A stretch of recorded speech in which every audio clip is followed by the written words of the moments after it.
이제는 나를 위하여 의의 면류관이 마련되어 있으므로 의로운 재판장이신 주님께서 그날에 그것을 나에게 주실 것이며 나에게만이 아니라 주님께서 나타나시기를 사모하는 모든 사람에게도 주실 것입니다.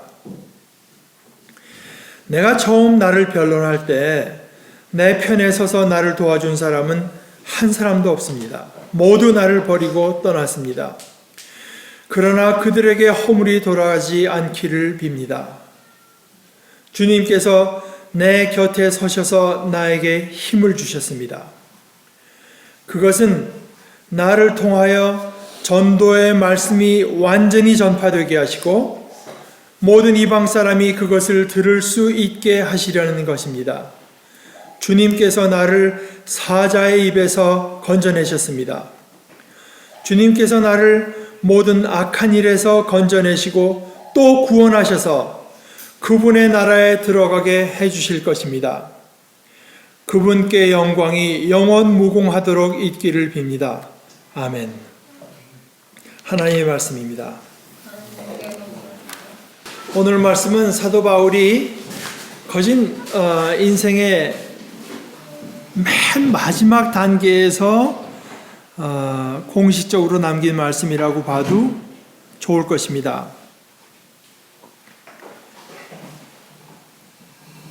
나는 이미 부어드리는 제물로 피를 흘릴 때가 되었고 세상을 떠날 때가 되었습니다. 아마 로마 감옥에서 이제 곧 자기에게 사형 선고가 내릴 것을 내다보면서 이거 이제 현재형으로 썼는데요. 틀림없이 지금 그 일이 이미 진행되고 있다. 세상을 떠날 때가 됐습니다. 라고 말을 하면서 자기의 인생을 잠깐 돌아봅니다. 세상을 떠날 때가 된 것은 현재고요. 이제까지 과거를 아주 짤막하게 요약해서 나는 선한 싸움을 다 싸웠고 달려갈 길을 이제는 다 마쳤고 믿음을 지켰습니다. 여기까지가 사도 바울이 요약한 자신의 이때까지의 과거입니다. 또 17절에는 과거를 이렇게도 말했습니다. 주님께서 내 곁에 서셔서 나에게 힘을 주셨습니다. 이렇게 말했습니다. 그러면 이제 그런 싸움을 싸웠고 세상을 떠나는 일이 진행되고 있고 그럼 앞으로 미래에는 뭐가 있는가? 이제는 나를 위하여 의의 면류관이 마련되어 있고 의로우신 재판장께서 그날에 그것을 나에게 주실 것입니다.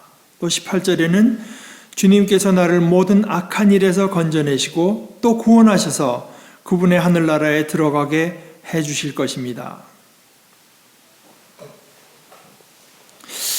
이 짤막하게 자신의 인생을 돌아봤습니다. 그런데 많은 사람이 그렇게 생각하고 저도 물론 그렇게 생각합니다마는 기독교 2000년 역사상 바울 사도만큼 신앙의 깊이에 들어간 사람은 저는 아마 없으리라고 생각합니다. 우리가 예수님께서 우리에게 생명을 주신다, 생명의 주다 이렇게 말을 하지만 그 예수님께서 주시는 생명이라고 하는 게 과연 뭔가를 이 바울 사도만큼 깊고 또 다양하고 또 확고하게 맛본 사람은 없을 거라고 생각합니다.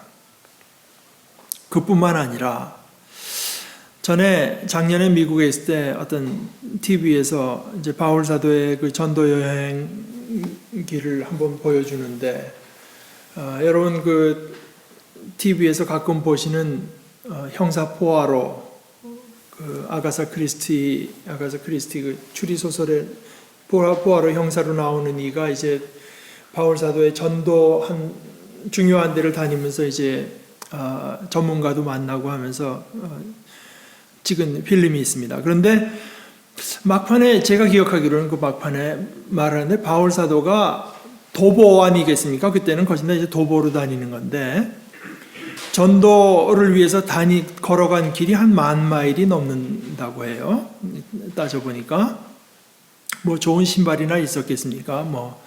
그러나 이제 하나님의 말씀을 전하기 위해서 그 많은 길을 다니면서 또 많은 이제 교회도 세웠고, 그뿐만이겠습니까? 바울서가 남긴 이 편지들, 이것이 없었다면 현재 기독교 교회의 모습이라고 하는 것은 참 상상하기가 힘들 정도로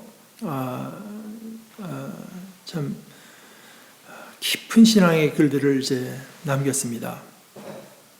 그런데요, 이 바울 사도가 자신의 인생의 마감을 보면서 하는 말을 한번 여러분 자세히 보십시오. 뭐가 없습니까? 뭐가 없잖아요? 자신의 삶을 돌아보면서 내가 교회를 몇 개를 세웠다. 내가 몇천 명, 몇백 명을 전도했다. 그뿐인가? 그 고통 중에도 내가 어떤 편지를 어떻게 써서 글을 남겼다. 이런 데 대한 회고가 전혀 없습니다. 회고라고 하는 게 있다고 하면은 내가 처음 나를 변론할 때 내 편에 서서 나를 도와준 사람 한 사람도 없고 모두 나를 버리고 떠났습니다. 데마는 이 세상을 사랑해서 나를 버리고 데살로니가로 갔습니다. 이거는 그저 그 말뿐이라고 한다면은 인생의 실패자라고 생각할 수밖에 없는, 평생을 그렇게 사람들에게 다니면서 복음을 전파하고 사랑을 가르치고 했던 사도에게 막판에 보니까 다들 떠나고 남은 사람이 없다. 나를 변호할 때도 다 나를 버리고 떠났습니다.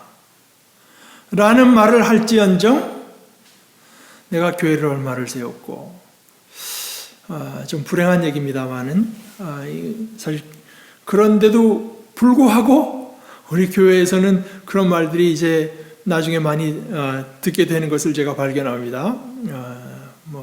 교회를 몇 군데를 개척했고, 몇 대가 대를 이어가면서 어떻게 교회를 섬겼고, 어떤 업적을 세웠다는 식으로 이제 말을 하는데, 그것이 전혀 없습니다. 전혀 없습니다. 그것은 오늘 이제 자기의 삶을 돌아보면서 처음 입을 여는 6절에서부터 그 낌새가 나타납니다. 나는 이미 부어드리는 제물로 피를 흘릴 때가 되었다.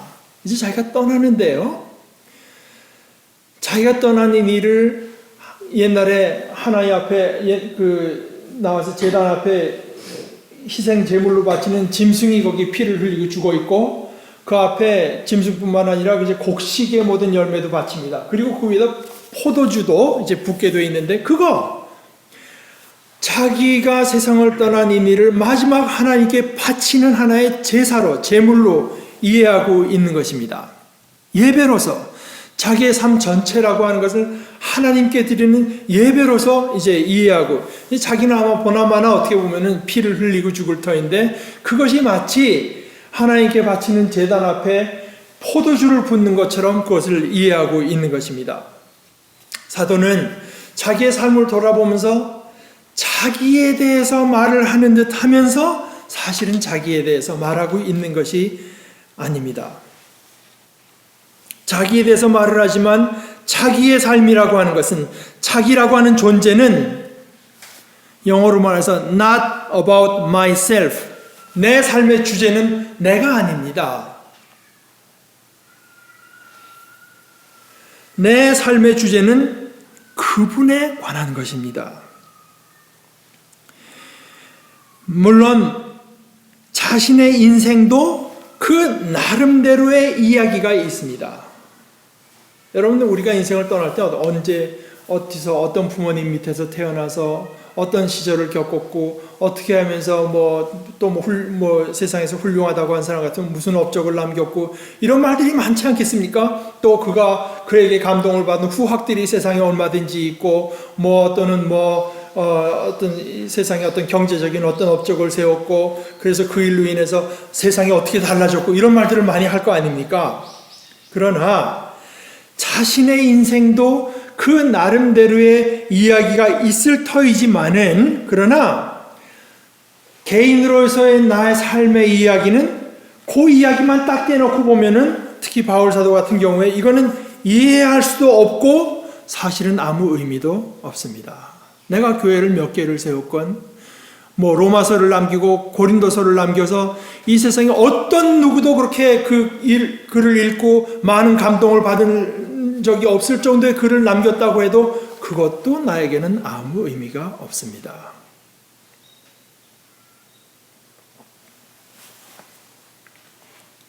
왜냐하면 자신의 내가 그런 활동을 했고 그런 일을 했고 그런 업적을 남겼다고 하는 그 이야기는 본 이야기, 그 다른 이야기의 아주 작은 부분일 따름이기 때문입니다. 그리고 그럴 때만 내 이야기라고 하는 것이 그 본 이야기의 부분으로서의 역할을 잘 감당함으로써만 나의 이야기라고 하고는 작은 이야기도 그것도 잘된 것이 됩니다. 성공한 것, 선한 것, 잘된 것이 됩니다. 이거는 마치 제 생각으로는 옷가지 같은 것 같아요. 우리 교계에서 유명한 것 중에 하나는 여기 옆에 한경지 목사님 옷이 아마 몇 번 안 됐던 것 같아요. 누가 교인들이 목사님 옷이 너무 이렇게 좀 낡고 해서 새 거 갖다 주면 봐서 이렇게 자기랑 체격이 비슷한 사람 불러갖고 가지라고 주고, 그래서 두세 벌 그저 갖고 사셨다. 돌아가시고 나니까 옷이 수적으로도 몇 개 없고 초라하다고 하는 것이, 옷으로선 초라합니다. 그러나 그 옷이 한경직 목사라고 하는 그 사람에 대해서 말해주는 것은 풍성하기 짝이 없습니다. 한경직 목사님뿐 아니라 장기로 박사도 그랬습니다. 그래서 옷이 자기 자신의 이야기로서 옷이 초라하고 어디가 해졌고 몇 벌 없고 한 것만으로서는 전혀 아무런 의미를 가질 수 없습니다.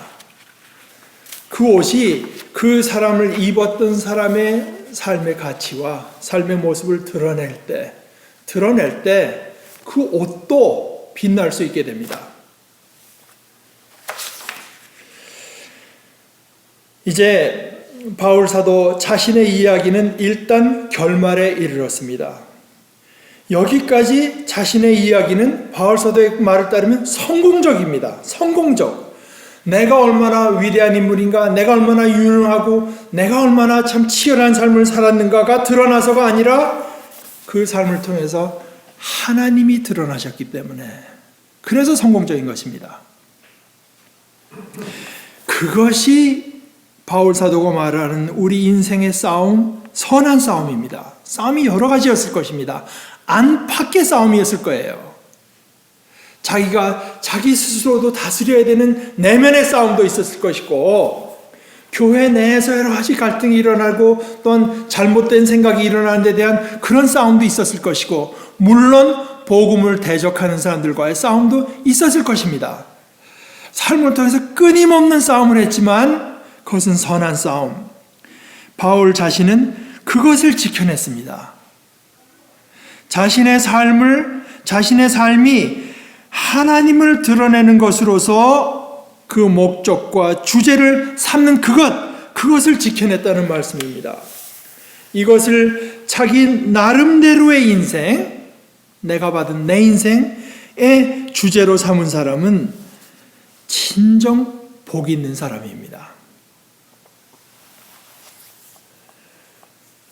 그의 삶을 통해서 그가 남긴 업적이라고 하는 것은 중요하지 않을 뿐 아니라 그것은 아무런 안중에도 없었다고 볼 수가 있습니다.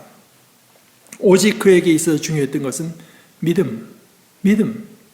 그리스도 안에서 그가 얻게 되고 그리스도 안에서 들어가게 된 하나님과의 관계, 그건 많이 중요했어요. 우리가 언뜻 생각하기에는, 잘못 생각하면 바울 사도 정도에서야 그저 믿음 지키고 하늘나라에 들어간 그 정도는 기본이고 당연한 것이고, 그에게서는 좀 더 너 엑스트라를 생각해야 되는 거 아니야? 그렇지 않습니다.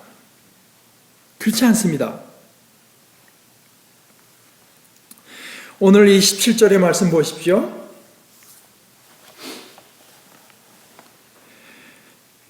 주님께서 내 곁에 서셔서 나에게 힘을 주셨습니다. 그것은 나를 통하여 전도의 말씀이 완전히 전파되게 하시고 모든 이방 사람이 그것을 들을 수 있게 하시려는 것입니다. 이것이 바울 사도의 삶의 전부였습니다.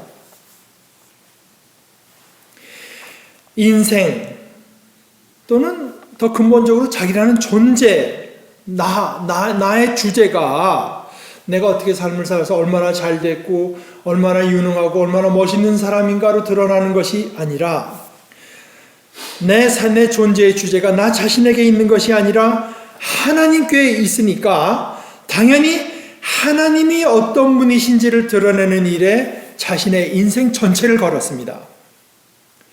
될 수 있는 대로 많이 전하고자 했고 할 수 있는 한 물론 효과적으로 전하려고도 했습니다. 그러나 이게 실제로 나는 그렇게 힘썼지만 그것이 실제로 얼마나 많이 전해졌는지 그리고 내가 끼친 어떤 영향력, 임팩트가 얼마나 되는지에는 아무런 관심도 보이지 않습니다. 그리고 사실은 알 길도 없습니다. 하나님의 일이기 때문에 물론 특별히 바울 사도에게 있어서 하나님이 어떤 분이신지 우리가 알 수 있는 유일한 길, 제대로 알 수 있는 유일한 길은 딱 하나, 예수를 통해서, 그 중에서도 특별히 십자가에 달리신 예수 그리스도를 통해서 뿐입니다. 이것이 복음입니다. 그러므로 바울 사도의 삶의 주제는 하나님이었고 그 주제를 나타내는 것이 하나님이 어떤 분인가를 나타내는 것이 복음을 전하는 일이었고 특별히 바울 사도 자신에게 주어진 임무는 그 가운데서도 이방인들, 유대인이 아닌 이방인들에게 복음을 전하는 일이었습니다. 그런데 살펴보면 물론 이 모든 일들이 하나님으로부터 시작하고 비롯됐고 하나님에 의해서 계획됐고 하나님에 의해서 집행돼 왔고 지금도 집행되고 있습니다. 자신은 그 큰 일 속에서 다만 자기에게 주어진 작은 일에 충성할 뿐이고 그것이 큰 이야기, 큰 전투 전반에서 어느 정도로 크고 중요한 일인지는 알 필요도 없거니와 다시 말씀드리지만 알 수도 또한 없습니다. 누가 나도 모르는 사이에 바울 사도의 이야기를 전해 듣고 나도 그런 삶을 살고 싶다고 해서 감동을 받았는지 어떤 사람의 삶이 바뀌었는지 어떻게 알 수가 있습니까? 나도 모르게 한 행동 때문에 어떤 사람이 내 행동 때문에 상처를 입고 신앙의 길에서 멀어졌는지 그것은 어떻게 알 수가 있습니까? 또 내가 쓴 편지를 통해서 장차 어떤 일들이 일어날지 유럽이라는 또 세계를 바꿔놓는 일들이 일어나리라는 생각을 이 사람은 꿈에도 하지 못했고 하려고도 안 했을 것입니다. 기독교 신앙에는 업적이라든지 성취라든지 하는 말이 차지할 자리가 없습니다. 신앙에는 위임도 없고 영웅도 없습니다. 저는 참된 신앙을 말하는 것입니다. 다만 이렇게 자신이 보내진 곳에서 맡은 일에 충성하는 것으로서 하나님을 드러낼 때 그것이 우리에게는 어떤 사람에게는 자녀를 돌보는 일일 수도 있고 사업을 맡은 일일 수도 있습니다. 시민으로 내 책임을 감당하는 일일 수도 있습니다. 좋은 이웃으로 사는 일일 수도 있습니다. 또는 시간이 날 때마다 전도하는 일일 수도 물론 있습니다. 그래서 자신이 맡은 곳에서 보내진 곳에서 맡은 일에 충성함으로써 하나님을 드러낼 때 그때 주님께서 우리 곁에 서주시고 우리에게 힘을 주십니다. 다시 4장 17절 앞부분 주님께서 내 곁에 서셔서 나에게 힘을 주셨습니다. 전도하라고. 그것은 이 싸움에 나선 사람 하나님이 어떤 분이신가를 드러내는 선한 싸움에 나선 사람들에게만 주어진 특권입니다. 각별한 의미에서 주님이 얼마나 가까이 있는지, 내 가까이 있는지, 주님께서 나에게 어떻게 힘을 주시는지를 깨닫는 것은, 그래서 이런 선한 싸움에 나선 사람들에게만 주어진 특권입니다. 또 그 하나님께서 앞으로 우리가 겪게 될 악한 일, 사도 바울은 이미 자신이 죽을 것을 당연지사로 보고 있기 때문에 이 악한 일이라고 하는 게 무슨 다른 그 험한 일을 말하는 건 아니겠죠. 아마 복음을 전하는 것을 방해하는 일, 또는 온갖 유혹에서 우리를, 바울 사도뿐 아니라 우리를 건져주셔서 우리를 마침내 그분의 하늘나라에 들어가게 해 주실 것입니다. 이런 자신의 삶을 생각해 볼 때, 여기까지 생각해 볼 때, 그 속에서 자연히 흘러나오는 것이 있습니다. 자연히 흘러나오는 것. 얼마 전에 아까 말씀 돌아가신 한경지 목사님이나 그 전에 돌아가신 김수환 주기경 같은 분들에게는 그 자연히 흘러나오는 것이 감사였던 것 같아요. 여러분 감사합니다. 한경지 목사님도 책을 쓰면서 나의 감사. 바울 사도에게 그것은 찬송이었습니다. 찬송. 그분께 영광이 영원 무궁하도록 있기를 빕니다. 아멘. 자신의 인생을 돌이켜보면서 그 인생을 하나하나 따져보고 돌이켜볼 때 그 결론으로 찬송이, 하나님께 대한 찬양이 자연스럽게 흘러나오는 삶. 이것이야말로 복받은 삶이 아니겠습니까? 저는 이것보다 큰 복을 생각할 수 없습니다. 이것이 선한 싸움을 싸운 자가 받게 될 참된 보상입니다. 각별한 의미에서 주님께서 내 가까이 계셔서 힘주시는 분이신 것을 배웠습니다.